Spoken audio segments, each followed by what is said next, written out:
my beloved Boss Mike Severa.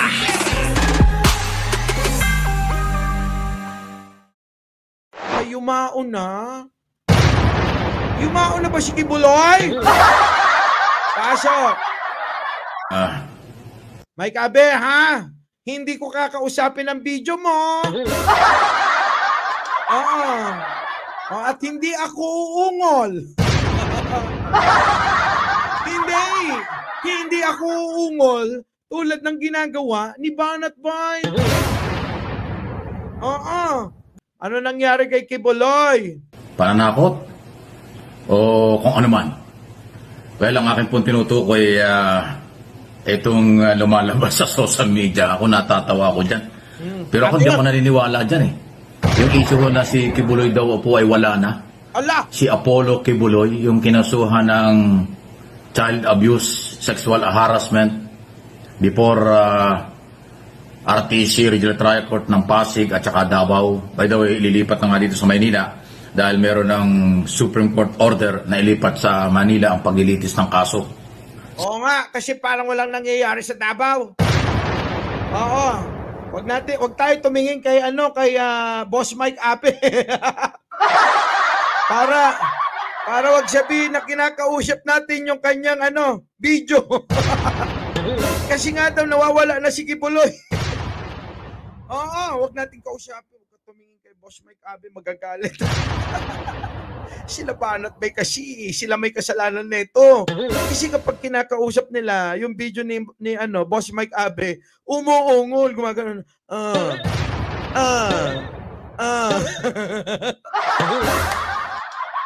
Busit kayo kasi Banat Bay eh. Ngayon, nakaraang weekend, ilang araw na pinag-usapang wala na daw si Kibuloy. Pagkatapos ng ilang buwan ng pagtatago, ngayon pinapalabas nila wala na. Wala ng buhay? O wala or wala nang magawa? Kung hindi gimmick na lang ito? Sino naman nagpakalat niya? Nino? Anong gusto niyong palabasin? Ako hindi ako naniniwala dyan. Ako din. Sino? Naniniwala ba kayong patay na si Kibuloy? Ako hindi ako naniniwala eh.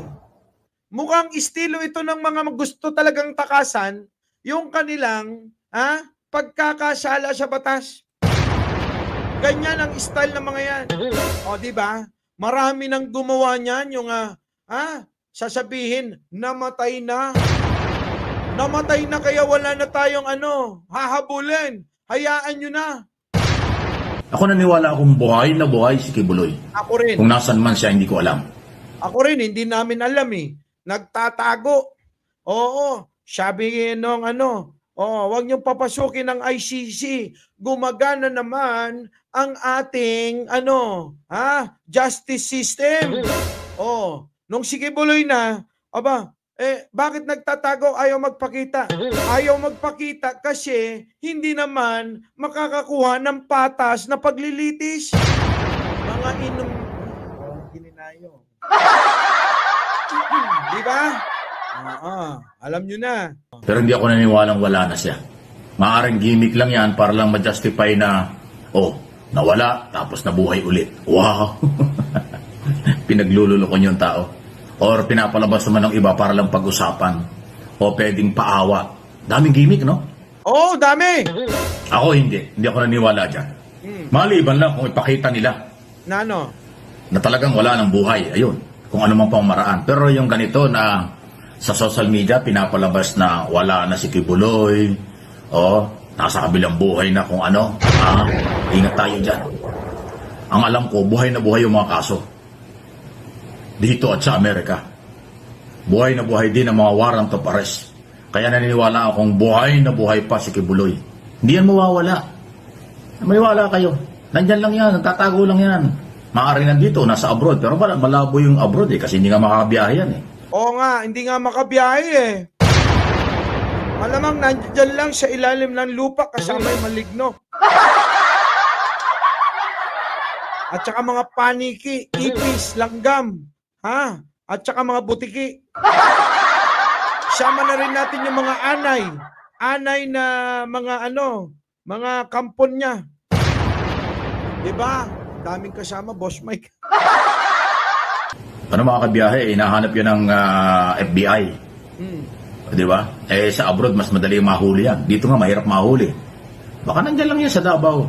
Pinapalabas lang nila. Kasi nga po, wanted na sa mga kasong qualified human trafficking, non-bailable offense sa Pasig Regional Trial Court.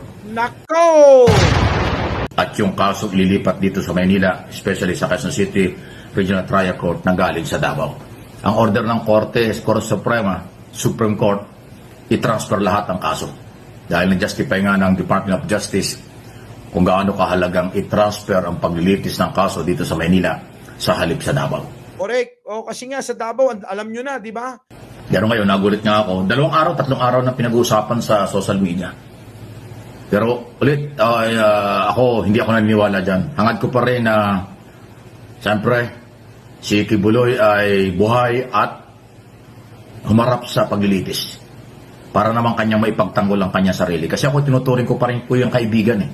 Hindi man niya ako ituturing na kaibigan, pero ang tingin ko sa kanya, kaibigan ko pa rin. Kaya ang advice ko lagi ay sumunod sa rule of law, due process. Lumabas siya, harapin ang kaso, humarap sa trial, para mabigyan siya ng pagkakataon. Kasi Oo nga. Oy, humarap ka na, Kibuloy! Oo, di ba? Family greedy, sabi dito, grabe. Family greedy. Hala, sayang mga tinayo at pinakita nilang matitino na politiko at mga abogado pa sila. Shit! Diba? pag hindi siya humarap sa trial, hindi niya nakuha, hindi niya magagamit ang kanyang panahon, pagkakataong ipagtanggol ang sarili. Dahil hindi may pagtatanggol ang kanyang sarili ng katatago ng katatago. Correct! Tago ka ng tago. Bahala ka, mamatay ka, kakatago. Diba? Pero okay lang siguro, no? Okay lang kay Kibuloy. Magtatago ako, meron naman akong kasamang, Treseng Palmolive Girl. Okay lang yun, di ba? Alias Picoy. Oo. Dahil court order yung warrant of arrest. Pero kung haharap siya sa trial, harapin niya kung ano ang mga desisyon ng korte, mas okay. Mas kapay paniwala. Mas ibig sabihin, magkakaroon ng kaliwanagan.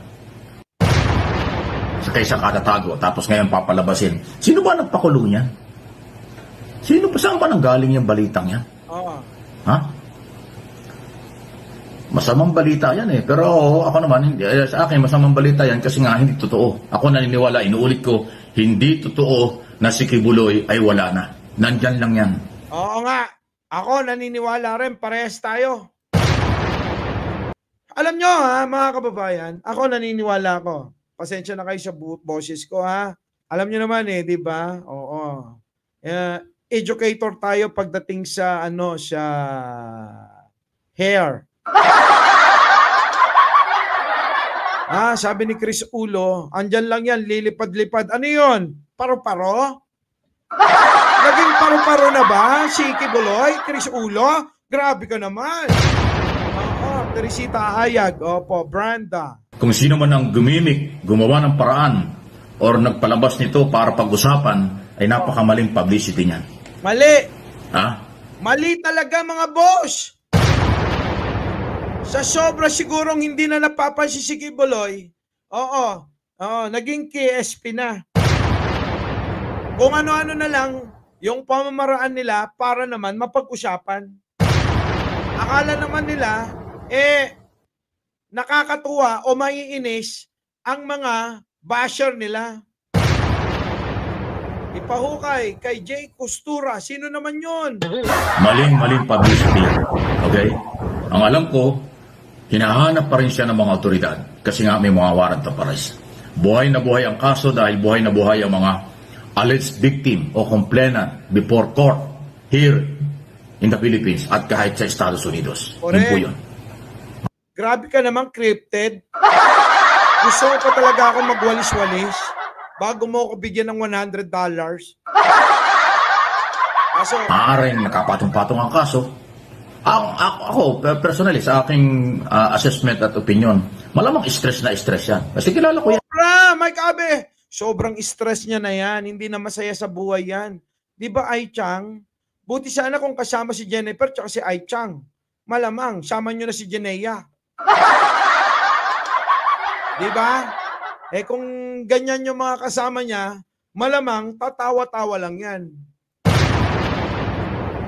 Para takasan ang kaso, ayun na nga, Jimmy Cruz eh.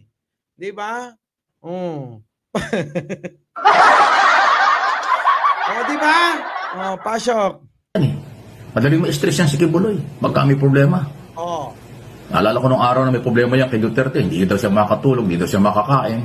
Ala. Susumbong sa akin na hindi daw ganun ang sama daw na basta masama pakaramdam niya. Ganyan po yan. Kaya ngayon, alam ko, stress na stress yan. Kasi napakahirap nung dati malaya ka nakakabiyahe kahit saan. Oh. Nagagawa mo kung saan ka magpunta. Tapos ngayon biglang limitado na ang galaw dahil na kasi may warrant of arrest. So talagang nakaka-stress yan. Yan ang tingin ko. Stress yan. Pero yung sinasabi nilang wala na, kaduda-duda yun. Oh. Kasi alam nyo, sa mga hindi nakakaalam, dating kasama ni Kibuloy, si Mike Abe. Diba? Anchor yan dun sa SMNI. Diba siya yung nag-walk out, binalibag yung alin ba yung binalibag, Boss Mike? Ano ba yung binalibag? Yung headset yata yon. Yung headset, diba? Paring Daniel, oo. Oh, diba? Alam nyo ako, sa totoo lang malabo kasi itong propaganda nila na to. Na sasabihin nila, Philip Capitolo, ay patay na si Kibuloy. Ang microphone, ayun. Yun, binalibag yung lapel niya. Sabi ni Princess D. Diba? Siya yun. Kasi nga, siguro, hindi tama yung, yung pinapagawa sa kanya, hindi sang-ayon sa kanya, kaya ayun, diba? Kaya ayun, lumayas. Lorendo Cabanting, wala nang koleksyon sa mga Amerikano, X56, ano yun, Joseph Marcos? Hindi ko alam yun. Joey I, nandiyan na rin, good PM. Ang masamang damo, di madaling mamatay talaga. Totoo yun, Edelisa Urma. Sino ang gumimik or nasa likod nitong isyong ito? Kung ito ay may nagpalutang ng isyo para pag-usapan kung anong maling publicity. Maling isyong gamitin yan or yan ay ihayag para pag-usapan. Maling strategy. Ang kaso hindi nakukuha sa drama. Ang kaso hindi nakukuha sa gimmick. Wala, makukuha mo yung gimmick na yan, di ba, Rotsen? Wala, Rames Marasigan, opo. Hindi nyo makukuha sa gimmick yan, paring John na Balinong. Malabo.